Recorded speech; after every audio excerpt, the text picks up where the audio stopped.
Hello everyone and welcome to On the Move. I'm really excited about today's guest, Thomas Holder of Stronghold Financial. Hi guys, thanks for having me on, Todd. No problem, brother. So, we're just going to dive right into this. How I got to know this guy is kind of interesting. Again, like I got to know Kenny, it's through martial arts. He trained at is that considered like a sister gym or a brother gym? Because I know Tommy and Shane are very tight. Yeah, they're basically brothers from a different mother. Basically, so. It's they're both their passion has been martial arts almost their entire lives. So right. They started separate gyms, but we cross train all the time. So it's Right. So I used to go over there, fart around, and also did some video work for Shane. And that's how I got to know this guy. So I want to dive into that. Because by day you're mild-mannered financial guru, and then by night you are MMA coach and competitor. You've climbed into the cage several times, right? Oh yeah. I've actually fought 15 times now. So yeah, I have some experience in the cage. A little bit, huh? Yep. So how did that start out? Let's just get that out of the way. How did you start into MMA or martial arts? Well, I was a wrestler from a young age. I actually started wrestling in 6th grade, which is actually later than a lot of wrestlers get into it. But I started in 6th grade, and I qualified for kids state the following year. So my second year in wrestling, I qualified for state, and I was hooked. I was good at it, and so I was hooked. And after high school was over, I was going to college at Rock Valley College, and they didn't have a wrestling program. Mm-hmm. And I missed competing badly. Mm-hmm. And I was just, had no way to get that out, that competitive nature out. Right. And so I started a wrestling club at Rock Valley College, and we had 5 guys that used to wrestle, and but that didn't really pan out. I tried to start a team, and that's a little bit harder than it sounds, but so I got introduced to some martial arts, and I kind of fell in love with it, and I started getting tapped out by jiu-jitsu guys, and I was like, what is this? I'm getting choked out and whatnot, and I just wasn't used to it. So I was like, all right, well, I got to learn this stuff. Yeah. And so one thing led to another, and fast forward 10 years from that, and here I am. I've been training in martial arts now for the last 10 years, and been competing ever since I was 19 was the first time I stepped in the cage. Oh, wow. Yeah. That's a long time. Well, the thing that I always found interesting, even, my stint in jiu-jitsu was fairly short, but I fell in love with that, deep in love. I've trained in 4 different martial arts, but jiu-jitsu is the one that pissed me off the most because it's so damn technical. But the thing that I found, though, that wrestlers like you, you guys know how to grind. Man, your fuel tanks are usually limitless compared to the average dude, you know what I mean? Yeah. Because, you're so used to grinding wrestling practice and just grinding, technique. Right. Though there's so many rules placed upon wrestling, once you get past those rules and learn the jiu-jitsu, the chokes and the arm bars and things like that, you guys become dangerous. In my opinion, Matt Hughes rings out really well in my head when it comes to that, If you look at right now, the UFC champions, I bet over half of the UFC champions right now were former wrestlers. All right. And I just think it's a mindset thing. And wrestlers are, as far as the mind goes, they're legit. They keep working past getting tired. And it's pretty much across the board when it comes to good wrestlers. Right. Well, the thing I found is because I think it teaches you martial arts in general. Of course, the stuff I used to do as far as weight training, strength training, I think those things really teaches you a whole lot about perseverance and really pushing through pain and that sort of thing. And wrestlers learn it at a young age, but it's they don't understand it as kids. They're not really understanding that perseverance and dedication to that wrestling are how it really translates into not just future MMA guys like yourself, but I mean just in life. In life, yeah. You know, here you are, you got a business called Stronghold Financial, and I mean the name alone says Yeah. I'm a fighter. Yeah, I came up with the name, and I figured it was a good name. My last name's Holder, and so Stronghold. I wanted a good name, a good strong name, and that's kind of what I settled on. And like you said, everything in life is easy once you've wrestled. And that's a quote by Dan Gable, and one of the greatest wrestlers of all time. And I truly believe that to be true. You know, once you've wrestled and you've dedicated your life to wrestling, it doesn't matter what obstacles come in your way.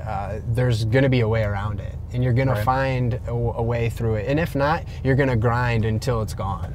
Well, you learn a mental toughness, you know, and there are, like I said earlier, that there are things in life that are going to teach you that mental toughness that you have to have, because, you know, not just, well, even in martial arts, I'm sure you've trained with people that, you know, they might tap too quick, or they give up, or they don't, it gets hard and they stop wanting to do it, or even in the gym, you know, oh, this is hard.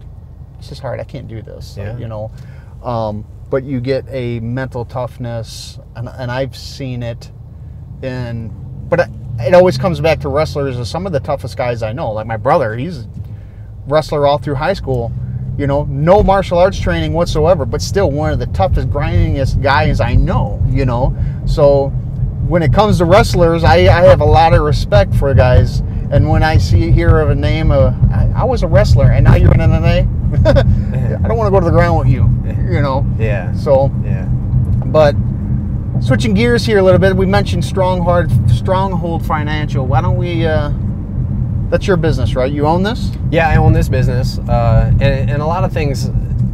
When you're starting a business and you're going through all the obstacles and the hoops that you got to jump through, it's just like training.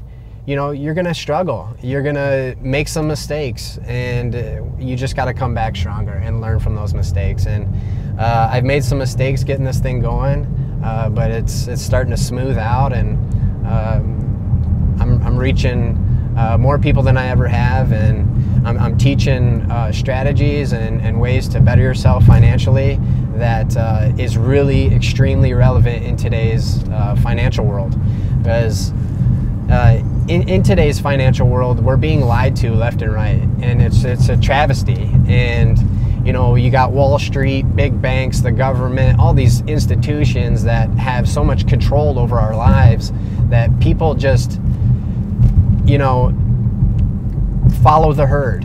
And one of my mentors, his name's Jim Rohn. Some of you might know him. He told. I heard in a video where he says, you know, if you follow the herd, you'll end up stepping in shit. And that made a lot of sense to me. And so I started looking at non-conventional ways to grow your wealth. Right. And what I found was just enormously important for not only our individual financial health, but as for the country at large.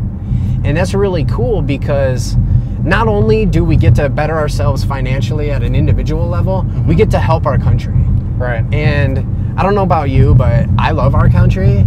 Oh, yeah. And it's just being systematically eroded by the banks, Wall Street, and the government. And it's sad. And I think it's time for people to take back control. And how do you take back control from these institutions, right? You have to control your own money. Stop giving these institutions your money. Stop, you know, putting control in their hands unknowingly, and that's because that's what everyone does. Because it seems like everybody looks to Uncle Sam these days to take care of them. Okay? Yeah. Yes. And well, you know, I don't really need to worry about this problem because Uncle Sam's going to take care of me. You know, and I group myself into the people that you mentioned earlier. My understanding of finances is it's not very good. You know, I'll admit that, you know, openly. And That's one of the reasons why I wanted to have you on this show. You could educate me, you know. But I do see that as an issue, because even at the, like you said, on the grander scheme, it seems like, you know, we all have heard the saying, "I'm going to spend my way out of bankruptcy." It doesn't work, you know. And well, you got to spend money to make money. Well, how do you spend money when you don't have any? And the common practice now is, well, I'm going to borrow more. Right. You know. And that's how we got into this last financial mess in 2008, 2009, when the housing market crashed and the stock market crashed. Right. There's three different ways of looking at economics as far as like schools of thought. Mm-hmm. There's Keynesian economics, the Chicago School of Thought, and Austrian economics. Okay. And the Keynesians have pretty much been in control since the mid-30s, amidst the Great Depression and whatnot. Right. And the Federal Reserve controls interest rates on which commercial banks lend to one another. Okay. All right.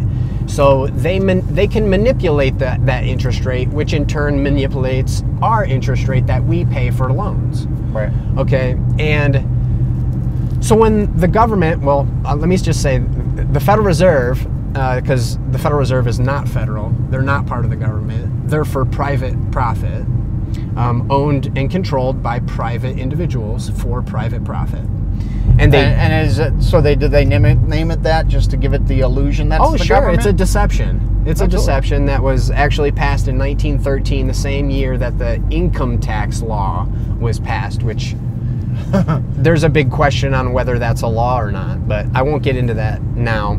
Oh my gosh, yeah, that could be a whole nother. It is a whole nother section, and Yeah. I watched this documentary made by Aaron Russo, who's a film director. He produced the movie The Rose with Okay. Bette Midler and Eddie Murphy. Oh, okay. But he also produced another video, documentary called America, Freedom to Fascism. And I strongly recommend any American watch that movie. Okay. It's called America, Freedom to Fascism by Aaron Russo. He gets into in detail on how the income tax is a questionable law, if a law at all. But back on track to what we were talking about, the 2008-2009 collapse. So the Fed made it easy for people to get loans. You know, Oh, yeah. people that wouldn't normally qualify for a mortgage were getting mortgages with, no money down, and they didn't even have a job. And Then they talk about that 5-year bubble and that whole, you could get this interest rate for 5 years, and then after that 5 years you jump to this, but you could refinance then. And Yeah. and then but people weren't being able to get refinancing. Absolutely. Absolutely. And this debacle that was created actually impacted a lot of people, and I don't mean just people buying houses. I worked in an industry, I worked for ComEd, or did work for ComEd for 15 years, and for a while I was in new construction. And so what I did is I'm the guy that would come and run the power in the backyards and new subdivisions, or the new houses being built. I would come hook the power up, and the houses, it seemed like in a very short time it went from normal sized houses, the subdivisions, to these giant houses, because everybody could afford these houses. Yeah. You're going to be house rich but money poor, but you could afford this huge ass house, Yeah. And I was running power to it, and then all of a sudden the economy tanked, and the houses stopped. There was many builders that had houses just sitting empty because they couldn't unload them. Millions of dollars of houses, empty houses just sitting there. And and then of course I'm in this department that we're working in new construction. Well, construction stopped, so many of us, they reduced our hours, and they reduced our hours again. And then they finally said, okay, well, you guys are going to have to go do something else within the company. Thank God it was that kind of scenario. I got to keep my job inside ComEd, but a lot of people weren't that lucky. Right. A lot of people ended up losing their jobs. What about those contractors that were building these houses? So the idea that you're talking about, that our government put out saying, hey, everybody could afford these houses that really couldn't. Then Right. the bottom fell out, and it impacted millions of people. So we have this giant, exactly how you described it. You know, everyone was getting loans for homes, and you know, money was plentiful, and the Federal Reserve makes that possible. Right. They lower interest rate, they entice lending, and you get businesses expanding their business on false pretenses. So then when reality hits and they, you know, see that the growth really isn't there, it's just an increase in the money supply, Right. rather than real actual economic growth, then when the system came all crashing down, the Fed made it harder to get loans, and people were, you know, banks were going bust. You know, we had to, as the American people, had to go in and save these too big to fail banks, and AIG Insurance Company, and you know, GMAC, and all. You know, it's just, it's really sad to see that the American people have to come in and bail out these executives that were careless, and they knew that, oh, the government's going to step in and save us, so Right. you know, we can just. Because we can't have these corporations fail, because, you know, all those people, you know, that it's going to impact. Sure. But then, Sure. but you're, in the end, you're impacting all the people anyway. Because, you know, all these bailouts that they were giving out to these companies, Yeah. giving to these fat cats to save their jobs, you know, all the car companies took it. I think Ford was the only one that didn't take it, you know. Right. But so this whole debacle that it created so many problems in so many different areas. Yeah, yeah. And since 2008, 2009, we've seen a recovery, right? We've seen a recovery in the stock market. We've seen a recovery in the housing market, and everything looks hunky-dory. Everything looks fine. Right. And it's not. It's just false money. Right. The Federal Reserve has created trillions of dollars, I believe. If you see in a graph of the monetary base, you'd see 2008, 2009. You'd see from the beginning, you know, just slight growth, and since 2008, 2009, it looks like a hockey stick. Just goes toward the sky. Right. And it's a really scary graph to look at. But the recovery that we've seen is all a facade. It's all smoke and mirrors to keep the music going, to keep, you know, the fat cats in Wall Street happy, to keep the bankers happy, and to, you know, keep everybody from really waking up and realizing, whoa, we're in some financial trouble as a country. Right. And it's going to come home to roost eventually. Right. And the guys that predicted the 2008-2009 collapse are the Austrian economists. So Keynesians believe that in order to fix the problem of low interest rates and easy money is to lower interest rates even more and create more money. Logically, that just does not make sense, right?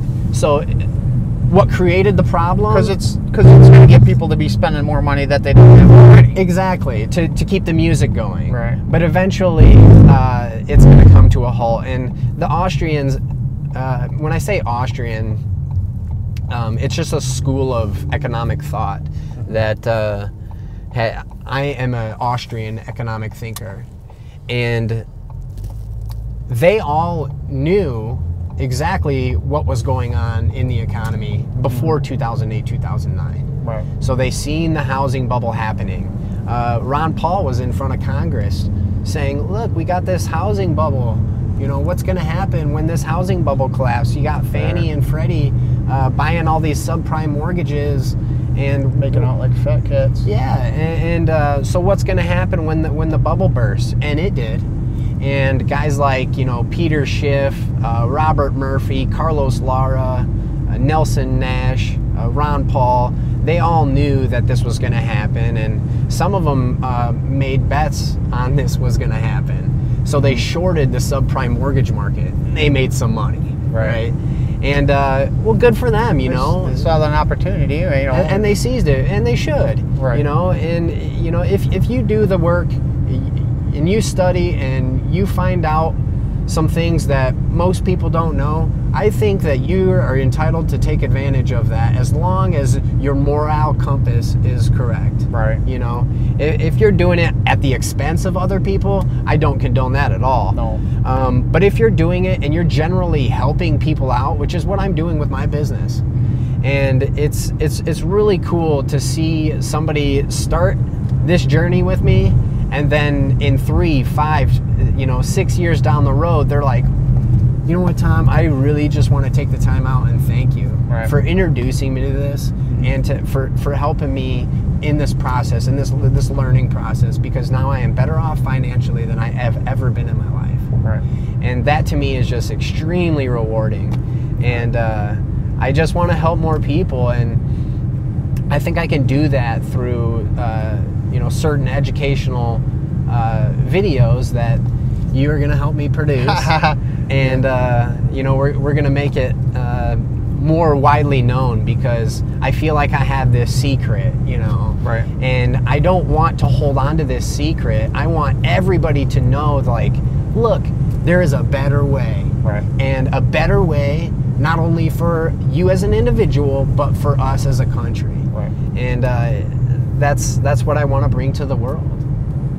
Okay, so say I walk into your business. I'm Joe Public, who has zero clue on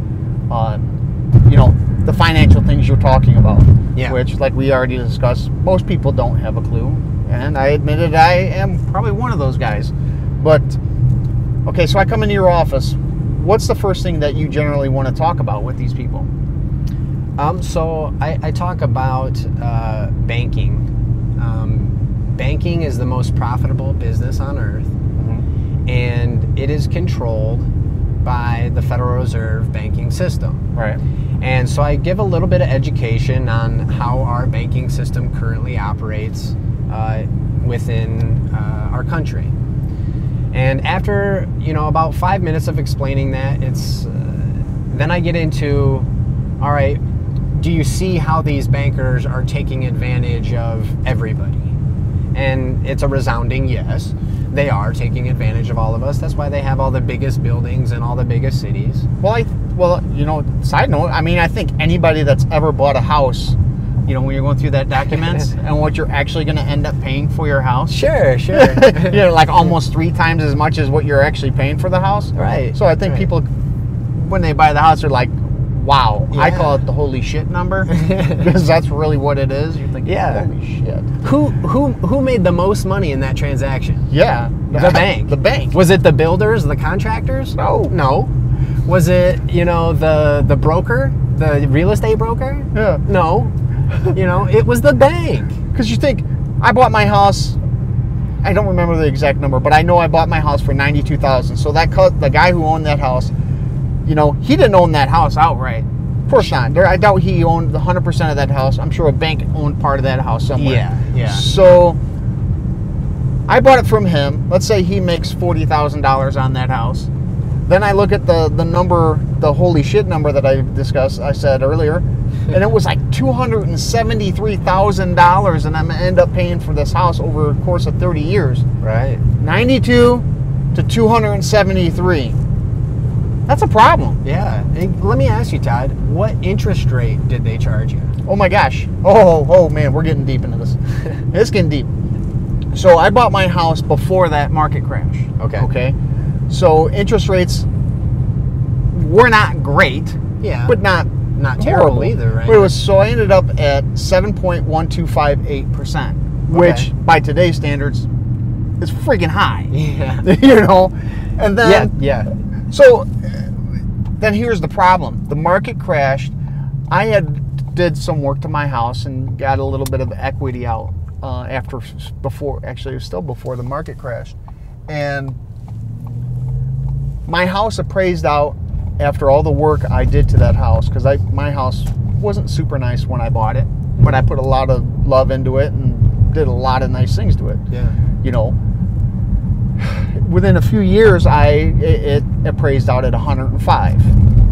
So I already increased my value on that house quite a bit. Mm-hmm. Then the market crashed and all that, and housing values just went through the floor, right? So we're like, oh my gosh, we're going to have to refinance. I want to refinance. I paid off that equity loan, but we were at a point to where, you know, everybody's talking, whoa, these low interest rates. Then we went to go refinance, but because we lost so much equity or so much value on our house, now we're upside down, and no bank is going to touch me unless I have 20 grand to throw down. Yeah. You know, and what person has that, you know, just laying around, you know?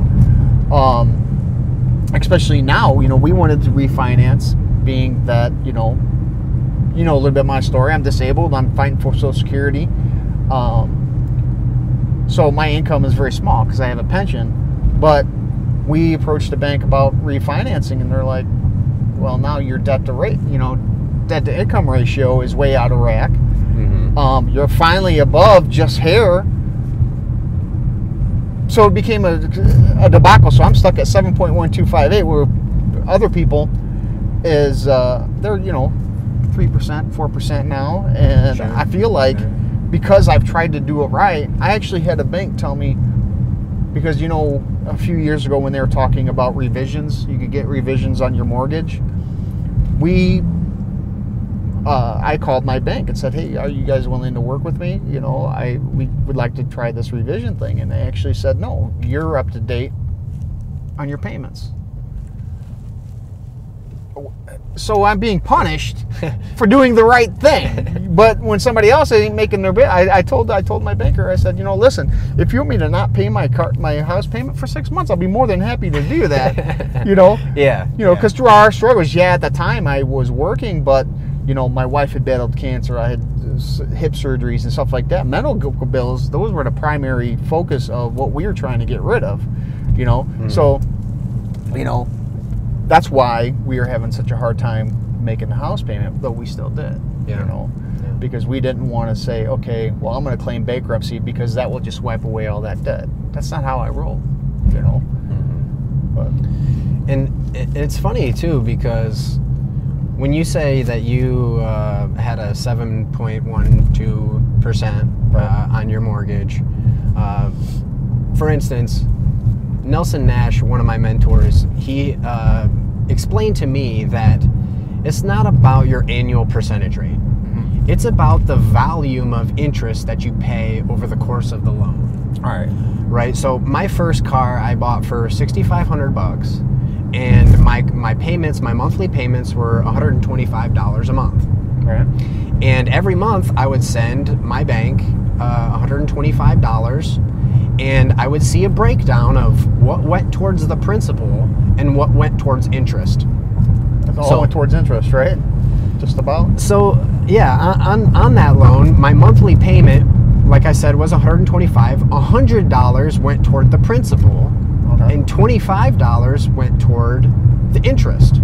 Okay. Now, my annual percentage rate was around 7%. So I was looking at that, not educated about what I am today. Right. I was ignorant. I didn't know any better. Else I probably wouldn't even have taken that loan from a bank anyways. I was paying 25% value in interest. So out of the $125 payment, 25 of those dollars were going towards interest. So really the interest rate that they said you're getting when you bought the car really kind of isn't the interest rate. That's just kind of, it's a smoke and mirrors kind of deal. So everyone talks about the annual percentage rate. Right. If you were to go into a bank and they told you, hey, it's going to be 25% on this loan, what would you do? No thanks. Yeah, I don't want it. Huge. Yeah. So they do a little smoke and mirrors thing, and they say, oh, your annual percentage rate is 7%. That doesn't sound near as bad as 25, does it? Right. But in actuality, in reality, they charge the volume of interest at a much higher rate than your annual percentage rate. And anybody can see this in any loan that they have from a bank. Just pull up your statements, and you're going to see how much goes towards the principal and how much goes toward interest. And mortgages are even worse. It's sickening. It's about 86% of your payments go towards interest in the beginning stages of the loan. Mm-hmm. Now it decreases over time, Right. But most people don't stay in a home longer than 5 to 10 years Right. before they're moving again. Right. So they're constantly in that range of they're paying most in interest. So they're never really getting ahead because, you know, they stay in a home for 5 or 10 years and it's up front charged interest, and then they move and they start the whole process over again. So again, it just kind of illustrates what you're talking about earlier. It's in favor of the banks big time because they know that. They know people aren't going to stay there longer than 5 or 10 years. Absolutely, and that's why they structure those loans at the beginning is the most interest that you pay. And I'm just going to ask you a question just to see what number you think it is. Okay. So for every dollar, after-tax dollar, that the average American makes, how much out of that dollar do you think the average American spends on interest to banks and finance companies on their debt? Just throw out a number. I feel like I'm being baited because I want to say like 25 to 50 cents, but I have a feeling you're going to. You're in the range. You're in the range. Okay. It's actually 34.5 cents. 34.5 Which cents is out of every dollar that somebody makes is going toward interest on their debt. Oh. Now, factor that's not even including taxes, which the government comes in and swoops in and takes. Jeez. Okay? Well, then we could talk about taxes on a whole nother show. Yeah, I mean, absolutely. you're taxed when you're paid. You're taxed when you buy something, and it's taxed again and taxed again. Yeah, just look at the list. Just look at the Oh my list of God. taxes that are imposed on the American public. Or heck, just look at. I finally got rid of cable because, man, you look at your cable bill. I'm paying for all these services, and it's like what? Yeah. Taxes and then services that you're not really fictitious services. Then I'm paying taxes on that fee. Mm-hmm. Makes you want to choke somebody. Absolutely. So 34.5 cents out of every dollar is spent on interest. And the average American saves less than 5% of their income. So 5 cents out of that dollar they might save. And that's being generous. Right. And when, say a group of peers get together and they start talking about, financial stuff, investments and whatnot, what does everybody talk about? They talk about how much they earned on their measly less than 5% savings, right?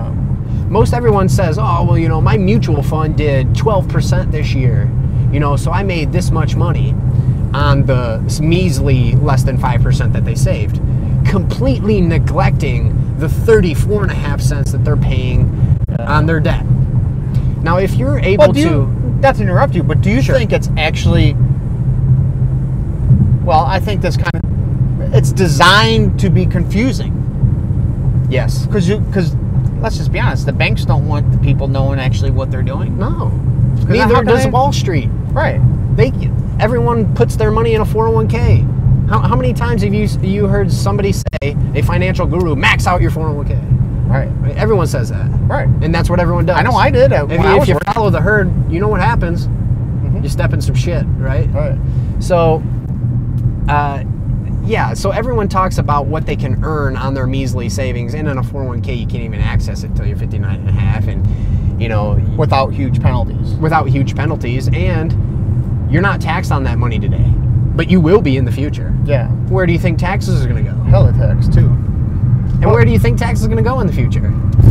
With all the unfunded liabilities we have? Up and up and up. It has to go up. It's gone up since 1913. Because, I recently went through this with the whole 401k thing because, I'll admit that my story is somewhat unique.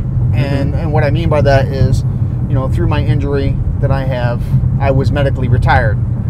And here we are. I went from nearly a 6-figure income to just enough to eat, and we're like, oh my gosh, we still have all this debt. How are we going to take care of it? Oh my God, what are we going to do?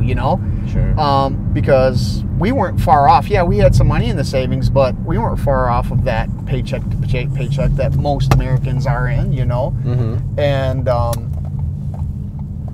so what did I do? I had to save us, let's take out my 401k, so we could, you know, we're going into a new chapter of our life. It's a little bit scary. Let's wipe this slate clean the best we can. Yeah. And then when I'm talking to the, you know, Fidelity, Yep. and they're telling me how much I'm going to be taxed on my money that I put in my 401k, I was just like, oh my God, I feel sick. It was significant, wasn't it? It was significant. Yeah. Luckily, because of my situation, because if you take, like you said, there's a certain age. What was the age that you can't take the 401k out? 59 and a half. Yeah. Because you're hit with penalties if you take it out before then. Right. So you pay that taxes, and then you have to pay penalties on your money that you're taking out, which is another, to me, is like another fictitious charge that they want to just take some of your money. Absolutely. It's about control. It is. And then, because they want to keep your money so they can keep investing into whatever they need to do to make money off of your money. But, Yes. you know, luckily, because I'm I'm fighting that disabled battle, I didn't have to pay the penalties. Yeah. But still, I still got raped in taxes, though. Yeah. Yeah. So not only do you delay the tax calculation to a later date, which taxes are probably going to go up. So instead of paying the tax today at a lower rate, you're deferring and you're paying tax at a future date at a higher rate. Right. And the traditional way of thinking about that was, well, when I retire, I'll be in a lower tax bracket. Because I'm not making the money. Right, and my mortgage is paid off, and so on and so forth, which used to be true 50 years ago. Right. But in today's financial world, who lives on less income during retirement than before? Nobody. Well, here's the other question that I'm going to ask you too.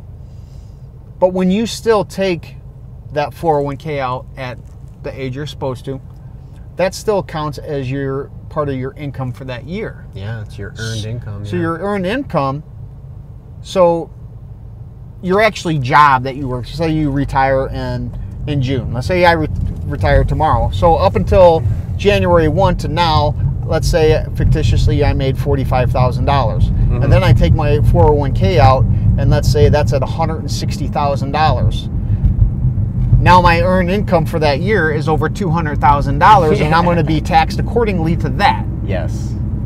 If that's the way you decided to receive that money. Right. Absolutely. And it would be extremely detrimental to your financial health if you approached it that way. Right. Well, of course, but I was just like, that's the most simplistic kind of way to view it, you know. Yeah. But, you know, like you said, most people don't understand, okay, what do I do with this? But I think you would probably, that's when you would meet like with a guy like you, okay, well, I'm going to take this money out, or what can I do with this money to live off of for the rest of my life, you know? So let's get into that.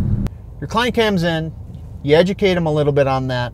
What's the first step? I mean, do you talk about, I'm assuming probably people have an idea why they're coming to see you, or what if someone like me, I'm like, I just don't know what to do. How would you approach that? What kind of services do you actually offer to maybe that's how we need to go with this. What do you actually do for people in general to help them better their finances? Okay, so it's really all dependent on an individual's financial circumstances, because we're all in different financial environments in our personal economy, right? So it all starts from there. And I like to show what's called a maximum potential calculator. And that is a financial calculator that shows the maximum potential of your financial life. And I go through that, and then I show the impact that taxes and debt has and fees have on that maximum potential. So let's just say, for an example, the maximum potential for a 30-year-old, his maximum potential was he's going to make $1 million, right? And then I show, like, look, here's the average tax that you would pay over the course of your life, and that $1 million shrinks down to, you know, $500,500, right?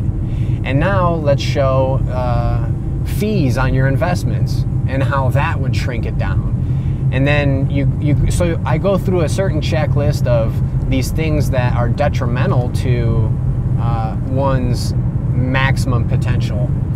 And most of the time that's pretty eye-opening to show that, look, it's way more important to reduce your taxes, to reduce your fees, than to earn an extreme amount of return on your money. You want to play good defense, right? Instead of playing good offense, like, because everyone wants to make a buck, right? Everyone wants to say, oh, well, I put my money in this investment and it blew up and I doubled my money, right? But that's not very common. It's first of all, it's not very common. And you have to put your money at extreme risk in certain circumstances to make that happen. And you might lose your money, right? Mm-hmm. So I think it's very important to play defense, very good defense. So I do certain protection aspects of it.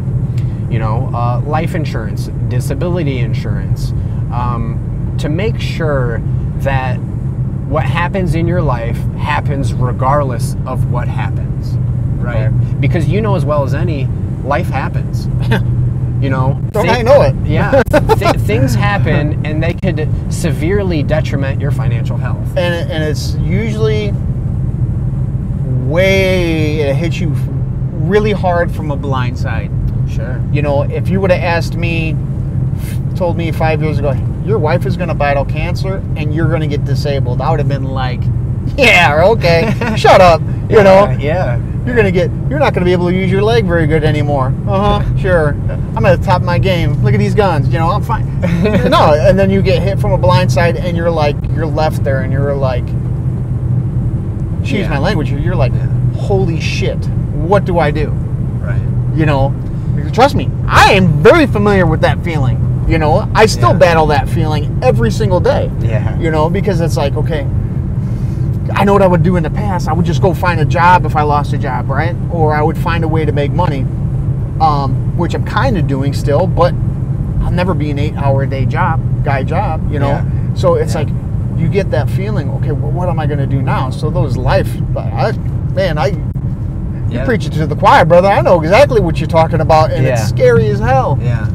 So the first thing I want to address is protection, and we build on top of that.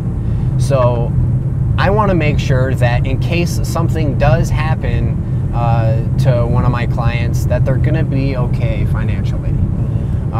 If they're making $100,000, that I want to make sure that if something were to happen, that they can't make that income anymore, that they're going to be okay and they're going to be able to stay in the same home. They're going to be able to still send their kids to college. They're going to still be able to fund their retirement. All these things that, is a natural progression in life.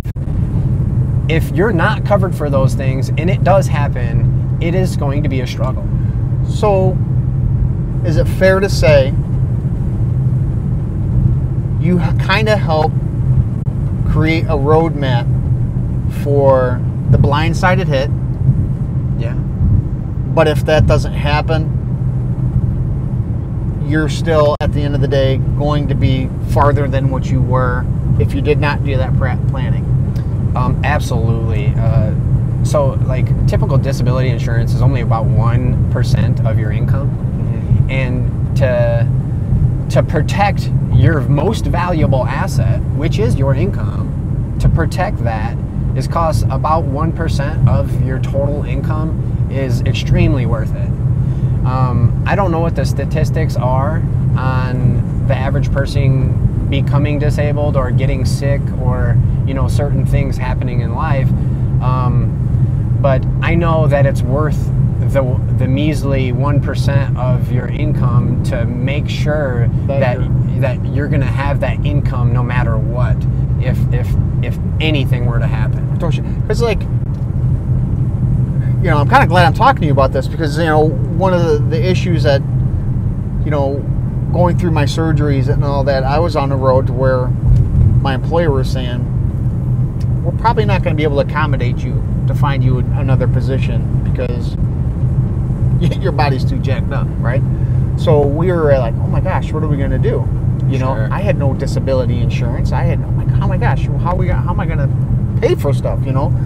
Thank God I worked in an industry that they do a very good job of taking care of their employees, you know? So after 15 years, I was medically retired with a pension. Like I said earlier, it's a very small pension. It ain't huge by any means, but it pays my bills enough to stay in my home, Yeah. you know?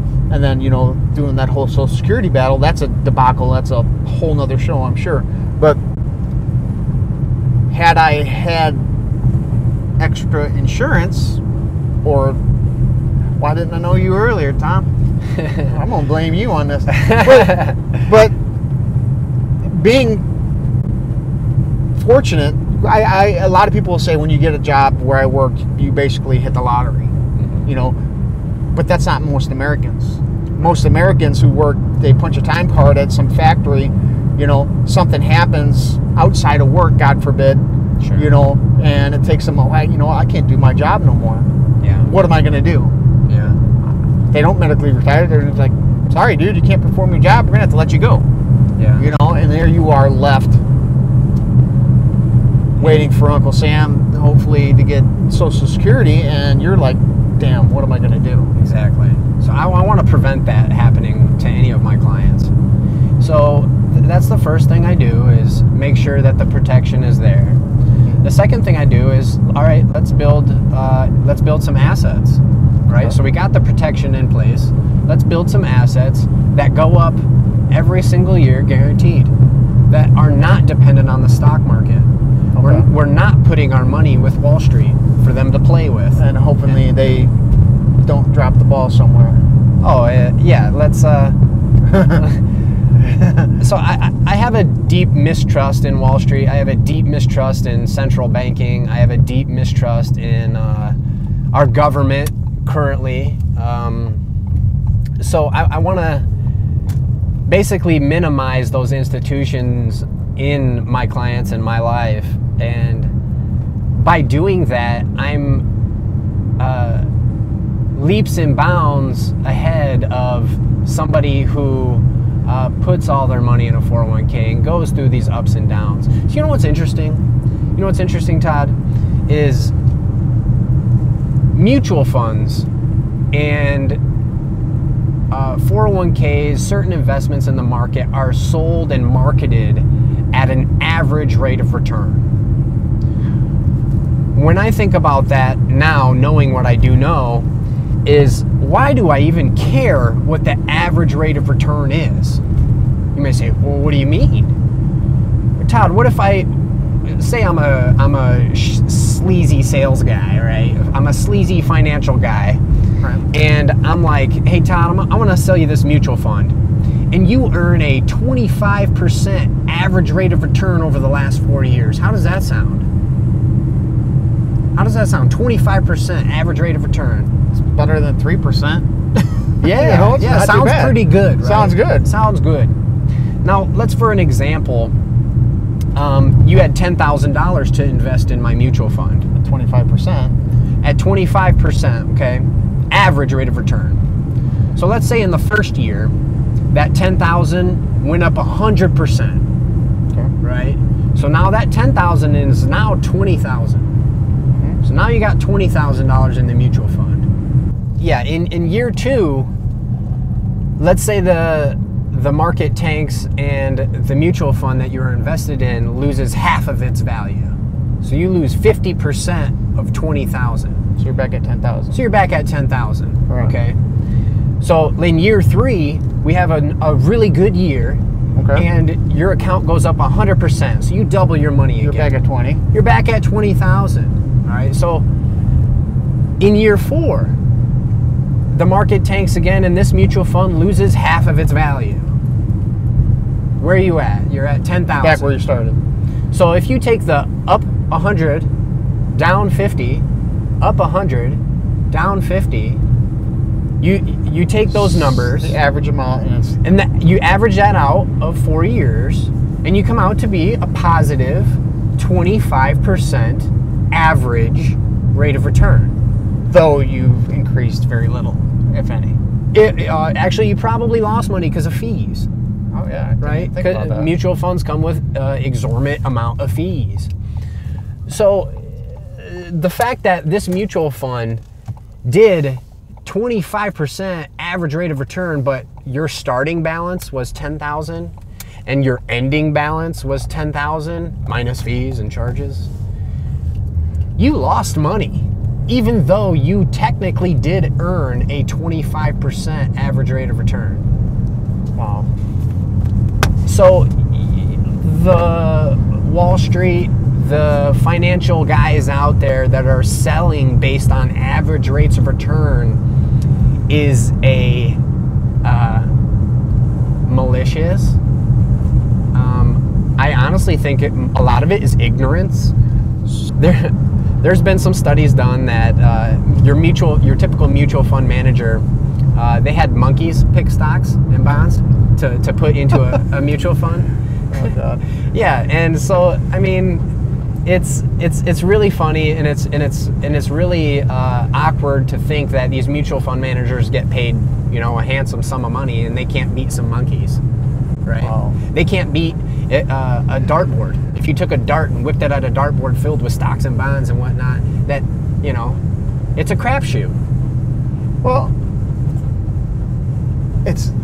These studies. it sounds funny, but it's not. No, it's people's life saving. Yes, that's what I'm saying. I mean, you think, oh, this guy isn't any better than a trained monkey, or not even a trained monkey, and then, yeah, that sounds real funny on the surface, but then you're talking about, well, my grandmother and grandfather just lost all kinds of money, and they don't know how they're going to live out the rest of their life. At that point, it gets serious, man, and it's sad. Yeah. And I want to shed light about the truth about what's going on in our economy, the truth about certain investments, the truth about our banking system, and how to maneuver and how to get ahead in today's complex financial world. Wow. Because in ways it is very complex, but in other ways it's very simple. Once it's all spelled out and broken down, it is very simple. It's just getting to that. It's just getting to that point. So it's kind of, well, like what I posted this morning. Education is good, but experience trumps that. So once you have that education and you have the experience, your trial and failure and error and all that. Sure. And then once you understand the roadmap and how to read it, becomes easier on your end, because you've got the experience to say, hey, you know what, in my professional opinion, this is the way we need to go. Yeah. And because in the past, XYZ, and it didn't work out so good. Okay, got it. And I work in teams too. Some of the most wealthy people, the wealthy businesses and whatnot, they have a CPA and an accountant. They have, their lawyer. They have, their investment and insurance guy. They have a team of people all working together to try to benefit their clients at large. Right. And that's something that I have been working on, that I've been doing. So if anybody has an accountant that they like to work with and they trust, and they're working with me as well, I would want an introduction to that CPA or that accountant, and to have a discussion to see how best we can serve our clients. Right. And I think in a team environment, two minds are always better than one, right? Right. 3 minds are always better than 2. And it's kind of that mentality, and to work in a group to benefit our clients is the best way to go about building one's financial future. Well, just in general alone, I mean, you think about that ideology of having, because if you and I were working on a team together, whatever it is, I might have strengths that you don't have, and so you have different perspectives. Yeah. And so when you have those different perspectives, then I could say, Tom, this would probably work a little bit better for this person. And so, yeah, absolutely, I totally get that. I mean, that makes sense to me. Yeah. I take people through a little bit of education. and that takes a little bit of time, right? So, and it takes a little bit of effort. You know, if you want to get ahead in your financial life, you can't just be lackadaisically and this guy's going to handle it all for me. I don't want that. I want educated clients, and so they can help you make the decision. You know, because ultimately what you're doing is you're guiding them to make the right decisions, right? Yes, I'm a terrible salesperson, Todd. I am an awful salesperson. Right. I'm a good educator. So I don't want to force somebody to sign here without them knowing exactly what is going on, right? Well, let's flip the script a little bit here, Tom. Okay. When you first approached me about helping you do videos, I'm not a great salesman, but what did I do? I wanted to educate you on the process of what it takes to actually make a good video. Yeah. So so it's apples oranges, but the process is still the same. Absolutely. You know, and now I can make a better educated decision on how best to approach me making these videos. Exactly. You know, the educated person, the educated client, is going to be more prepared for what they're in for. Yeah. It's just the bottom line of that. Yeah, and sometimes, you know, people might have buyer's remorse if they just go ahead and jump into a thing that, you know, they don't really fully understand, and then sign 6 my months name on it. Yeah, and then 6 months later, they're, oh, well, I didn't know that. Oh, well, You didn't tell me. Yeah. Well, because yeah. then at the end of the day, then you become the bad guy because you're the business owner. Yeah, and I'm the advisor, right? So I definitely don't want to work in that context where, you know, I'm just signing people up because, you know, they seen one video of mine and said, oh, well, you know, I want to do that. Just sign me up. I don't really, you know, I take your word for it. Like, Make me $1 million. Put a stamp on it. Let's go. I promise that I'm not a get-rich-quick guy. It just takes time, persistency, effort, and but it does happen, and it can happen for people to achieve financial freedom, and it's totally attainable, even for the average person making an average wage. It's totally attainable if we have time. Right. I think, you know, like when we were talking about when the camera is actually off, is really your product is there. The product is going to sell itself eventually, but what you're trying to do through education is show your clients the actual value of it, because once they value it and understand it, yes, then they can make that educated decision on whether or not to move forward or not move forward. Sure. You know, so I get it, and it makes sense. So really, you're selling value and you're selling security. That's just for security for your future. Yeah. So again, I wish I would have known you 5 years ago. Geez, Tom, what the hell? Yeah. But that being said, I want to thank you for being on the show. Man, it's been Thank you for having me. No problem, man. I really appreciate it. It's been an eye opener for me because, like I said, I fall into that group of uneducated Americans as far as finances are concerned. You know, luckily my wife has a firm understanding of that, because we would be really lost in this dark time. Mm-hmm. You know, so. Mm-hmm. But again, thank you for being on. And lastly, if you know anyone that wants to be on the show, wants to be a part of On the Move, send one of these videos. Tell them to watch it. I would love to hear your guys' story. Doesn't have to be necessarily an awesome story. It could just be an interesting thing that you're doing for the community, or even let's promote your business a little bit too. So that being said, I'm going to end it like this.